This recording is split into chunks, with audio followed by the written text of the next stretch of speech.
I'm going to call the Wednesday, August 16, 2023 Williamsburg Planning Commission meeting to order. Heather, would you call the roll, please? Mr. Hamilton? Here. Mr. Kale? Here. Mr. Tarley? Here. Mr. Boswell? Here. Mr. Granger? Here. Ms. Liebel? Mr. Sokolowski? Here. Thank you. Our first order of business is the approval of minutes from our July 19 meeting. I understand that the length of the meeting was accidentally increased by about 3 hours over what it actually was. So that has been fixed. Is there anything, any other changes, edits to the minutes that have been submitted? Nope. Is there a motion to approve minutes then as they are currently on the website? So moved. Second. Mr. Hamilton? Aye. Mr. Kale? Aye. Mr. Tarley? Aye. Mr. Boswell? Aye. Mr. Granger? Aye. Mr. Sokolowski? Abstain. Okay, thank you. We now move to an open forum. This is an opportunity for anyone to address the commission on matters that are not on the agenda for today. I think everyone in the audience is probably here for an agenda item, so this is not your time. Your time is coming, and I don't see anybody else stampeding, so I'll close the open forum. We don't have any agenda items. That brings us to public hearing on PCR 23-018. Ms. Griffin, the floor is yours. Good afternoon, Chairman Boswell and all members of the Planning Commission. The city has received a request from Lawrence A. Reiger. He is the Archdeacon at Diocese of the Mid-Atlantic Charismatic Episcopal Church, and they are requesting a special use permit to operate a church on the third floor of 1006 Richmond Road.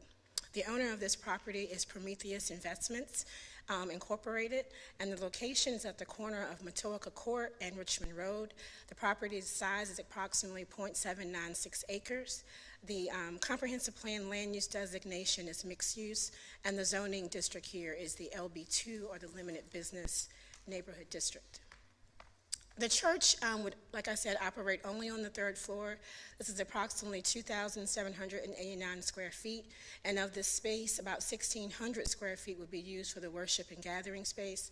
On this diagram here, you can see there will have office space, a quiet room, bathrooms, and also a lobby space as you enter, and a break room area. The temporary location, this would be only for 2 years. So they're only asking for this special use permit for 2 years. I've spoken with the owner of the building, and the lease will only be for 2 years for this particular use. The hours of service will be on Sunday from 9:30 to 12:30. There will be no outdoor events, and they will also use the office space for counseling. This office space is an allowable use in the LB2 district, which is why I have not brought that up for a long discussion in the proposal that I've given you. The counseling sessions will be individual and small groups, 3 to 7 people. They have very specific counseling that they will provide. One is they would counsel parents who have lost their children due to death. They would also counsel those military service personnel that have lost a husband or wife, they're a widow. And also they would counsel those persons who work in the city and in the region who are service workers and cannot attend church on Sunday. There will be no interior work except changing out of the fluorescent lights to LED lights. So no building permits will be issued for this particular upkeep of the church. Parking. So there are currently 48 parking spaces, and as we all know, Wells Fargo is on the first and second floor of this building. Wells Fargo is not open on Sunday, so there would be no conflict in the parking. There will be 40 chairs set out in the fellowship and the worship center area. 40 chairs are set out, but they anticipate no more than 20 to 25 people actually attending the service, and so there will be ample parking on the lot, and the actual occupancy of the third floor per our building official is 50 people. So they have plenty of space to be able to operate on the third floor. Our zoning ordinance requires 1 space for every 10 seats of maximum seating. So the zoning ordinance only requires them to have 4 parking spaces, and they will have 47 to 48 spaces. Anytime we look at a special use permit, as you know, and you've been through this several times, there are 6 criteria that we look at. One, is it in harmony with the comprehensive plan? Is it in harmony with the intent and purpose of the zoning district? And also, does it have how will it affect the character of adjacent properties, the neighborhood, and existing and proposed development? So we'll first look at compatibility with the comprehensive plan. The area denoted in, I say aqua blue, is the property 1006 Richmond Road, and the brown here designates mixed use. We feel that this particular use is compatible with the comprehensive plan. It calls for a mix of residential, commercial, and office spaces in this particular area, and this area is also in the Arts and Cultural District. The intent and purpose of the zoning district and whether it will be compatible with the neighborhood is something else that you're called to look at when looking at a special use permit. And here, the pink area is the LB2 district, RS2 along with Matoka Court, and the other side of Richmond Road is RS2. And then the red here is B3, and that area is the Monticello Shopping Center and also Midtown Row. Section 21-255.4 requires churches and other buildings in this particular district to get a special use permit. So that is why they're here today. Other criteria serviced by Central Public Services. It will not result in the destruction or loss or damage to archaeological, ecological, and also architectural features, and that the site is designed and sited in landscape so that it won't hinder or discourage future development.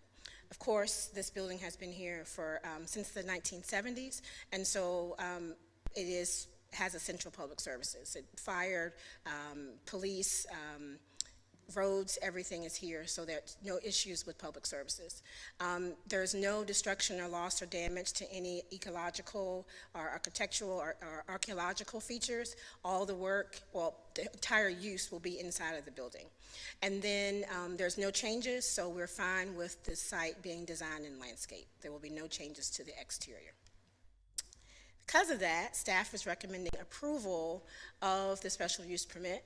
We do feel, however, that the condition should be approved along with the approval. And so the first is the special use permit is only for the applicant and does not extend to another church.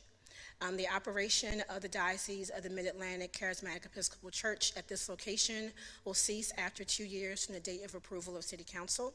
The third is a special use permit is specifically for the 3rd floor and does not expand to the 1st or 2nd floor of the building. The church will not hold meetings or gatherings outside the premises, and then parking for church participants can only be within the designated parking areas on the premises of 1006 Richmond Road. You may notice that our city attorney is not here today. She needed to be somewhere else for her family. She has reviewed this application and had no issues with the conditions and felt like they were in place and that there were no additional conditions that should be added. And these conditions have also been discussed with the applicant. I'm happy to answer any questions that you have. Thank you, Ms. Griffin. I particularly like the harmony graphic that you use. I think we could incorporate that every time, particularly when there's a big crowd. I had one question for you. We spoke yesterday. The bank is good. It's just that one entrance, right? And you have to, if you're a bank customer, you have to have and you want to use the ATM. The ATM is inside those doors. I believe the ATM is, yes. Yeah, the ATM is. So there's not a concern about non-bank customers using that on the weekends as far as that goes. It was not for the city. There is a separate door that you probably cannot see. You have to drive. It's on the front, but it's on the side. Oh, I see. But you can't see that if you're just looking at the building and you don't drive onto the property. Okay. I don't feel that it will be an issue. I guess that would be a question for the church. But from my understanding, it would not be an issue. But they could use that side entrance to access the church on Sundays. Good, super. Questions from commissioners for Ms. Griffin? No. Nope. Okay, thank you very much. I will go ahead and open the open forum. If anyone would like to address us on this, you're more than welcome. If you'd state your name and your address so the clerk can get that in the records, please. My name is Larry Rieger. I'm the Archdeacon of the Diocese of Mid-Atlantic. I actually live in Richmond, so I don't have an address here in Williamsburg. Fine. Using 1006 as our address for Williamsburg. That will work. What I want to say is that we are not new to the Williamsburg area. We've been here as this particular parish for 10 years. We rented for 2 years in Kimball Theater. We're a good neighbor there, had no issues. We've been at Jamestown Road since 2017. I know for you guys and ladies that you're always concerned about, is someone going to follow the rules and the codes? We went out, we did do some changes in our last facility. We came through the code process, worked very well, got the work done, there was no issues.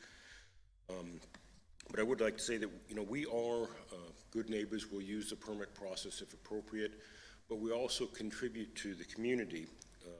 Father Michael was the William & Mary Police Chaplain. Both he and I serve chaplaincies with the ROTC department here in CNU, as well as the special ministries that we do, which do tend to be veteran-focused, but are certainly not exclusive. What I want to point out in terms of why we're here is that Williamsburg lives and dies on the hospitality community, whether you're Colonial Williamsburg or the restaurants or the services to the college. The highest work day of anybody in the community is on Sunday, and that's when we also go to church. So we're here so that we can help people get to alternate religious services. We're going to do our normal Sunday service, but we meet with people during the week one-on-one, and have been doing that for many years, particularly with the Colonial Williamsburg people. Other than that, we're kind of required by our oaths to follow the rules, and we will do that, and that's all I have to say, sir. Thank you very much. All right, thank you, sir, for being here. We appreciate it. Anyone else like to address us? The Archdeacon covered everything. All right, super. Thank you. Are there any other any discussion from the commissioners? I need to make a statement, if I may. Please. I own property across the streets from this. However, pursuant to section 2.2-3112, so paragraph A and 2, I am able to vote and hereby certify that I'm able to participate in the conversation and transaction fairly, objectively, and in the public interest. Thank you. I am curious about signage. Obviously, they'll have to abide by all the signage policies that we have in our community. But I wondered whether or not they were going to have an exterior sign so that the public would know that they were there and such. We have discussed signage with them. They wanted to get through this process, but they have talked about having a sign that was shared by Wells Fargo. It just so happens that Wells Fargo has an application and will be going before the Architectural Review Board to reface their sign. And so we anticipate them adding a sign along with Wells Fargo and them sharing a sign. And we think the ignition sign that I think is currently there will go away? Yes, actually, we sent a letter to the owner for the ignition sign. Our ordinance requires that if a business is not in operation, that a sign can be, it's considered abandoned. And so ignition has not operated since January 1st of 2022. So we've asked the owner to remove the ignition sign. Okay, thank you. Good. Mr. Sokolowski? Okay, is there a motion to recommend approval of PCR 23-018 with the staff conditions? So moved. Second. Aye. Mr. Hamilton, I'm sorry. Mr. Kale. Aye. Mr. Tarley. Aye. Mr. Boswell. Aye. Mr. Granger. Aye. Aye. Mr. Sokolowski. Aye. Okay, that is approved by us. We have no site plans today or unfinished business. We have some new business involving our calendar for next year. Our June meeting date falls on the same day as Juneteenth, which is a state and federal holiday. Our bylaws require us, or the bylaws say that we're going to move the meeting then to Thursday. But typically, when we have a work session, we have it the following Wednesday. So I didn't want to make a unilateral decision on that. I wanted you all to have a voice in, this is June 24, right? So do we want to do it on Thursday, or do we want to move it to the following Wednesday? Is really the question. Is there I'd just tune a Wednesday. Wednesday? Yeah, that was my thought was Wednesday. Sounds good to me. Okay, so Ms. Griffin, do we have a motion and a vote on that? It sounds like, Heather, did you get a motion?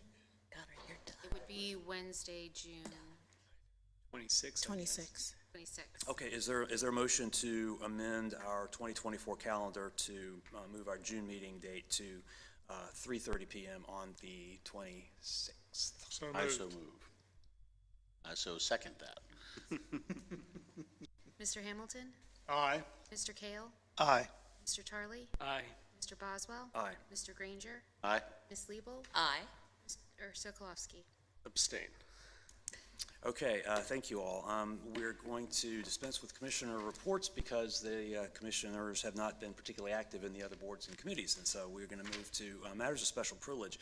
I'm actually going to have two matters of special privilege. First, I want to welcome our new principal planner, Gerald Phillips, William & Mary class of '89, and we are really happy to have you here. Ms. Griffin and the rest of the staff are happy to have the help, and we look forward to working with you. Welcome back to Williamsburg. That's super. Our second matter of privilege that's on the calendar. This is we just learned that this is Mr. Sokolowski's final meeting with us, and we wanted to, on behalf of myself and the commission and staff, thank you for all your contributions to our work over the time that you've been here, and the contributions I know to the Arts Council and site plan and all of those things. We all know that a full-time student, you've been under a lot of stress and strain to keep everything going, and we wish you all the best as you move forward. I guess you've already moved forward into your Master of Accounting degree, right? Just starting. Well, Started it. Okay. So thank you again, and best wishes from all of us Thank you. for your Thank you for those continued kind words. success. We have a public hearing. No, we don't have a public hearing. Ms. Griffin, I see it's still on the agenda. Do we have that scheduled, or did that? You do not. Okay. So we were anticipating this, and then there were some changes to that plan, so we've moved that to October. So officially, we don't have any business for your September meeting.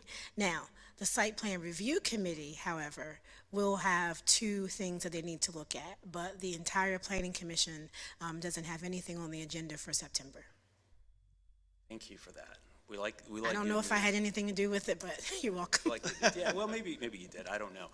And speaking of Mr. Sokolowski, moving on, I'm going to wait until we have a new person appointed to cover the two separate meetings that he's been attending. Anything else that we need to talk about today? Hearing nothing, we're adjourned. Thank you.